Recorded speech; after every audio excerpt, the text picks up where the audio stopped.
गांव के बाहर एक पुराना खंडहर था जिसे लोगों ने भूतिया खंडहर का नाम दिया।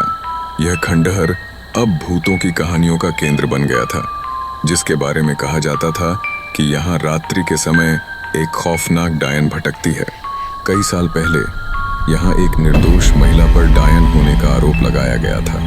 उसे इसी खंडहर के अंदर जिंदा जलाने की घटना ने इस स्थान को भयानक बना दिया और उसके बाद से उसकी आत्मा बदला लेने के लिए भटकने लगी। गांव वाले बताते हैं कि रात के समय वहां से चौंकाने वाली आवाजें आती हैं, जैसे कोई चीख रहा हो या फिर काली हंसी गूंज रही हो।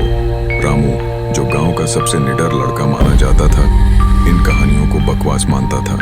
वह अपने दोस्तों को अक्सर कहता था कि ये सब केवल अंधविश्वास हैं। उसकी हिम्मत ने उसे एक चैलेंज स्वीकार करने के लिए प्रेरित किया। वह खंडहर में एक रात बिताएगा। एक रात उसकी दोस्तों की चुनौती पर रामू खंडहर की ओर बढ़ा। आधी रात को उसके दोस्तों ने उसे मशाल दी और बाहर रुकने के लिए कहा। रामू ने खोखले दिल से खंडहर में कदम रखा, पर जैसे ही वह अंदर गया, ठंड ने उसे चिह्नित किया। अंदर का माहौल बेहतर नहीं था। दीवारों पर जले हुए निशान और लाल धब्बे उसकी धड़कनें बढ़ा रहे थे। जैसे ही वह सबसे अंदर के कमरे में पहुंचा, अचानक हवा का एक ठंडा झोंका आया और उसकी मशाल बुझ गई। अचानक घुसपैठ के जरिए उसने एक डरावनी छाया देखी जो सफेद साड़ी में लिपटी हुई थी।